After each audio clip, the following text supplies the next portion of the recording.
my God! Okay, it's happening.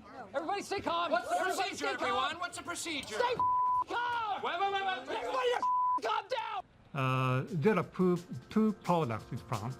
The first product are going to be Yu-Gi-Oh! Official card game Duel Monsters Structure Deck, Rise of the Blue Eye, and Yu-Gi-Oh! Official card game Duel Monsters Structure Deck, Illusion of the Dark Magician. The launch timing is being scheduled in this November.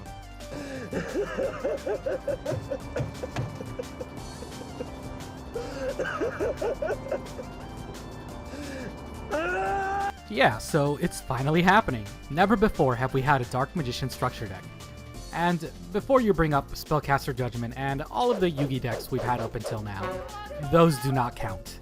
While Spellcaster's Judgment did give us a new Dark Magician boss monster and had a few other Dark Magician cards, the deck itself was more of a generic Spellcaster burn deck, and not to mention, it sucked pretty bad. Trust me, I know. It was the first structure deck I ever bought, and it seriously disappointed me. So, let's break down what we know, some predictions, and some hopes for this new deck. But before that, at the time of recording, there's less than 40 spots left in the exclusive I Was Here Before 1000 Subscribers Club. And this might be the last video before it happens. So, you know what to do. Click that subscribe button, it's free, and you get to brag about it whenever you want. Okay, so here's what we know about the Illusion of the Dark Magician's deck. It's a structure deck and not a starter deck. This by itself lets us know way more than you would think. Konami claims that structure decks are made to be competitive. While we all know Konami's standards are pretty low as to what they consider competitive, this still tells us that we should get at least one copy of most or even all essential cards needed to run this Dark Magician deck.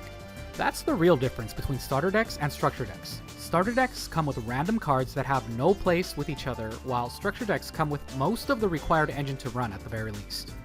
So that means one of two or even both of the following things. The first is we're getting reprints of Magician's Souls, Soul Servant, and other cards that are too damn expensive for what they're actually worth. Sounds good to me, and it's pretty much guaranteed, I'd say. Unless it's the second thing. A complete rework of the entire archetype. I believe there's a pretty good chance for this too, because it was actually hinted at a bit earlier. It was the first thing that came to my mind when I saw that Konami created the new Illusionist monster type. According to the lore, Dark Magician is an illusionist himself, and we've got older cards that reference this as well.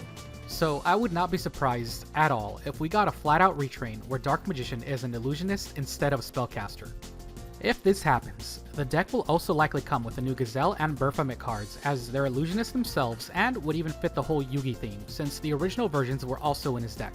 Another supporting reason for an archetype overhaul is that Dark Magical Circle and Eternal Soul are not competitive at all, in the slightest. While they could still be in this deck, I don't see that it would be our main play in it. Unless we get a card that lets us set them both up. Here's the last thing we're basically guaranteed. Structure decks, as far as I know, always come with a new boss monster. So even if the deck is just a bunch of reprints of the main engine, we're still getting at least one brand new card. Starter decks don't come with new boss monsters, but structure decks usually do, if not always. This is another main difference between the two deck types. So with all of that said, the absolute worst scenario would be a bunch of good reprints and a terrible boss monster we'll likely have trouble summoning, just like most of our other boss monsters. The best scenario would be good reprints that also actually work with an actually good overhaul of the archetype. There's also one other possibility, regardless of what the deck turns out to be. Konami could make it so that instead of a structure deck, Westerners could get the cards from random assorted card packs. And even if it stays as a structure deck, Konami might still take out some good reprints or some of the new cards from the deck to use those for random card packs. This would suck, but it is a real possibility as they've done stuff like this before. And I'm not gonna lie, I'm just as nervous as I am excited for the structure deck. Part of the nervousness comes from my personal hopes for the deck. Watchers of mine know my favorite playstyle of Dark Magician is the ritual strategy, so it's pretty obvious that what I would want is more ritual support. Actually good ritual support though. This would be possible even if we do get the Illusionist monster type overhaul. None of the current ritual monsters dictate anything specific about being a spellcaster. It's just about mentioning Dark Magician and sometimes having something to do with the Chaos archetype.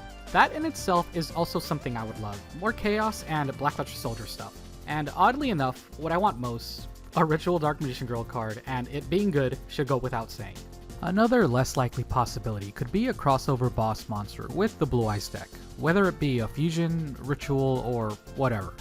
We've gotten some Dark Magician and Blue Eyes crossover support before, and I'm honestly surprised it hasn't happened again yet. And this way they would also be able to sell each person both decks, probably something they would want to do. And another thing that's even less likely, but still a possibility, they could decide to max out on the anime nostalgia. They could tie in some other archetypes from their respective duelist decks, whether it be stuff like Gaia the Fierce Knight or even Vorse Raider. Though if this does happen, it would likely be the God cards. Pretty cool, sure, but it would probably be the least competitive outcome for the deck.